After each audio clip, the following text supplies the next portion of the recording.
আপনার ব্যাংকে পড়ে থাকা টাকা প্রতিদিন তার মূল্য হারাচ্ছে। কি এটা শুনতে অবিশ্বাস্য মনে হচ্ছে, কিন্তু এটাই বাস্তব। মুদ্রাস্ফীতির কারণে আজকের 1 লক্ষ টাকা 10 বছর পরে মাত্র 55,000 টাকার মূল্য ধরে রাখতে পারবে। কিন্তু যদি বলি সঠিক বিনিয়োগ করলে আপনার এই 1 লক্ষ টাকা 10 বছরে 3 লক্ষ টাকা হয়ে যেতে পারে। আর এর জন্য আপনাকে কোনো ঝুঁকিপূর্ণ পথও বেছে নিতে হবে না।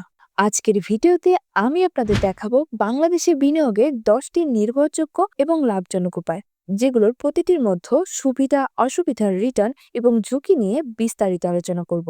আর শেষে বলবো ঠিক কোন ধরনের বিনিয়োগ আপনার জন্য উপযুক্ত হবে। তো দেরি না করে চলুন শুরু করা যাক। আমরা অনেকে বিনিয়োগ নিয়ে একটি ভুল ধারণা নিয়ে থাকি। বিনিয়োগ মানে ভাবি শুধু টাকা জমিয়ে রাখা, কিন্তু বিনিয়োগ মানে শুধু টাকা জমিয়ে রাখা নয়। বিনিয়োগ মানে আপনার টাকাকে কাজে লাগানো, যেন সেই টাকা আপনার জন্য আরো টাকা তৈরি করতে পারে।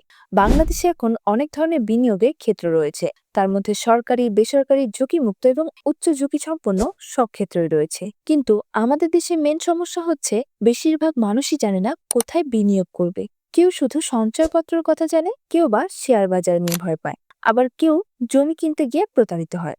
আজকের আলোচনায় আমি প্রতিটি বিনিয়োগের মাধ্যম নিয়ে একটি পরিষ্কার ধারণা দেব, যাতে করে আপনার কত টাকা আছে, কতদিনের জন্য বিনিয়োগ করতে চান এবং আপনি ঠিক কতটুকু ঝুঁকি নিতে প্রস্তুত, এই তিনটি জিনিসের উপর ভিত্তি করে আপনি নিজের সিদ্ধান্ত নিতে পারবেন। চলুন তাহলে শুরু করি। বিনিয়োগের ক্ষেত্রে সবথেকে নিরাপদ পদ্ধতিটি হচ্ছে সঞ্চয়পত্র।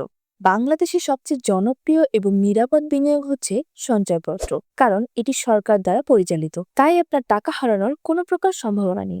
বর্তমানে প্রধানত 4টি সঞ্চয়পত্র পাওয়া যায়। একটি হচ্ছে 5 বছর মেয়াদী বাংলাদেশ সঞ্চয়পত্র। এটিতে মুনাফার হার শুরু হয় 9.74% থেকে এবং পঞ্চম বছরে বেড়ে দাঁড়ায় 11.83%। মানে আপনি যদি আজকে 10 লক্ষ টাকা রাখেন, 5 বছর পর আপনি পাবেন 16 লক্ষ টাকা। 3 মাস অন্তর অন্তর মুনাফা ভিত্তিক সঞ্চয়পত্র। যারা নিয়মিত আয় চান তাদের জন্য এটি একটি আদর্শ সঞ্চয়পত্র। এতে মুনাফার হার 10.65% থেকে 11.82% পর্যন্ত। প্রতি 3 মাসে আপনার ব্যাংক অ্যাকাউন্টে মুনাফা চলে আসবে। তারপর আসি পেনশনের সঞ্চয়পত্র। যারা অবসরপ্রাপ্ত তাদের জন্য বিশেষ সুবিধা। তো এই ক্ষেত্রে মুনাফার হার সর্বাধিক হয়ে থাকে 11.98%। তবে শর্ত হলো আপনার বয়স কমপক্ষে 65 বছর হতে হবে। তারপর আসি পরিবার সঞ্চয়পত্রে। এটি শুধুমাত্র নারীদের নামে অথবা নারী পুরুষের যৌথ নামে রাখা যায়, যেটির মুনাফার হার সর্বোচ্চ 11.93%। তো এই ক্ষেত্রে গুরুত্বপূর্ণ তথ্য হচ্ছে এই সঞ্চয়পত্রগুলো ক্রয়ের সময় আপনি একক নামে সর্বোচ্চ 45 লক্ষ টাকা বা যৌথ নামে 1 কোটি টাকা পর্যন্ত বিনিয়োগ করতে পারবেন। 5 লক্ষ টাকা পর্যন্ত বিনিয়োগের উৎসে কর দিতে হয় 5%, আর এর বেশি হয়ে গেলে 10%। এটার আরেকটা সুবিধা হচ্ছে যে কোনো সময় টাকা তুলতে পারবেন, তবে 1 বছরের আগে তুললে কিছু পরিমাণ জরিমানা তারা কেটে নেবে। তো এই সঞ্চয়পত্রটি কার জন্য উপযুক্ত? যারা কোনো ঝুঁকি নিতে চান না এবং নিশ্চিত রিটার্ন চান, তাদের জন্য সঞ্চয়পত্রটি সেরা অপশন। দ্বিতীয় যে অপশনের কথা বলবো সেটি হচ্ছে ব্যাংক ফিক্সড ডিপোজিট বা এফডিআর। এফডিআর বা ফিক্সড ডিপোজিট রিসিট হচ্ছে ব্যাংকের নির্দিষ্ট সময়ের জন্য টাকা জমা রেখে মুনাফা পাওয়ার ব্যবস্থা। সঞ্চয়পত্রে পরে এটি সবথেকে নিরাপদ বিনিয়োগ। 2025 সালে এই ক্ষেত্রে মুনাফার হার হচ্ছে 1 মাস মেয়াদের ক্ষেত্রে 4% থেকে 6%, 3 মাস মেয়াদের ক্ষেত্রে 8.5% থেকে 10.5%, 6 মাস থেকে 1 বছরের ক্ষেত্রে 8.5% থেকে 11.5%। বিশেষ স্কিম যেমন 100 দিনের এফডিআর এ 9.5% থেকে 10.5%। তবে কিছু কিছু ব্যাংকের ক্ষেত্রে আর বেশি পরিমাণ মুনাফা দিয়ে থাকে। যদি আপনার বিনিয়োগ 1 কোটি টাকা বা তার বেশি হয়, তাহলে কিছু ব্যাংক আপনাকে 10% থেকে 11.5% পর্যন্ত মুনাফা দিয়ে থাকে। তো এই ক্ষেত্রে যে সুবিধাগুলো আমরা পাবো, প্রায় সব ব্যাংকেই এফডিআর করা যায়। এটি নিরাপদ কারণ এটি বাংলাদেশ ব্যাংকের তত্ত্বাবধানে হয়ে থাকে। আর আপনি চাইলে লোন নেওয়ার সময় এফডিআরটিকে জামানত হিসেবে ব্যবহার করতে পারবেন। কিন্তু এক্ষেত্রে কিছু অসুবিধা রয়েছে, যেমন মুনাফার হার সঞ্চয়পত্রের চেয়ে সামান্য পরিমাণে কম। মেয়াদ শেষ হওয়ার আগে টাকা তুলতে গেলে অবশ্যই আপনাকে জরিমানা দিতে হবে। আবার কিছু কিছু ব্যাংকের ক্ষেত্রে মুনাফা প্রদানের সময় একটু দেরিতে হতে পারে। তো এটি কাদের জন্য উপযুক্ত? যারা স্বল্প মেয়াদে অর্থাৎ 3 থেকে 12 মাসের টাকা রাখতে চান এবং যে কোনো সময় প্রয়োজনে তুলতে চান, এটি তাদের জন্য উত্তম। এবার বিনিয়োগের তৃতীয় ক্ষেত্রটিতে আসি, সেটি হচ্ছে শেয়ার বাজার বা ডিএসি, যেখানে রয়েছে উচ্চ রিটার্নের সম্ভাবনা। ঢাকা স্টক এক্সচেঞ্জ বা ডিএসসি তে বিনিয়োগ করলে আপনি বিভিন্ন কোম্পানির শেয়ার কিনতে পারবেন। এখানে রিটার্ন বেশি কিন্তু ঝুঁকিও বেশি। তো এটা কিভাবে শুরু করবেন? প্রথমে একটি বিও বা বেনিফিশিয়ারি ওনার অ্যাকাউন্ট আপনাকে খুলতে হবে। যেকোনো ব্রোকার হাউসে গিয়ে জাতীয় পরিচয়পত্র এবং ব্যাংক অ্যাকাউন্টের তথ্য দিয়ে খুলতে পারেন। মোবাইল অ্যাপের মাধ্যমে ঘরে বসে শেয়ার কেনাবেচা করা যায়। গত 15 বছরের ডিএসসির গড় রিটার্ন 5.54% হলেও সঠিক কোম্পানি বেছে নিলে বছরে 15 থেকে 30% পর্যন্ত রিটার্ন পাওয়া সম্ভব। তো এক্ষেত্রে কোন ধরনের শেয়ার আপনারা কিনতে পারেন? ব্লু চিপ কোম্পানিগুলো যেমন গ্রামীণ phone, square pharmaceutical, BRAC bank এরা স্থিতিশীল এবং নিয়মিত লভ্যাংশ দেয়। গ্রোথ স্টক, ওয়ালটন, বেক্সিমকো এসব কোম্পানি দ্রুত বাড়ছে।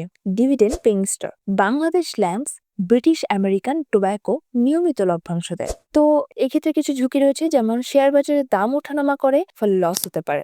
2021 সালের বুদবুদ এবং 2024 সালের শেয়ার বাজারের ধস এর একটি বড় উদাহরণ। আপনি যদি ভুল শেয়ার বেছে নেন, সেক্ষেত্রে আপনার পুঁজি হারাতে হতে পারে।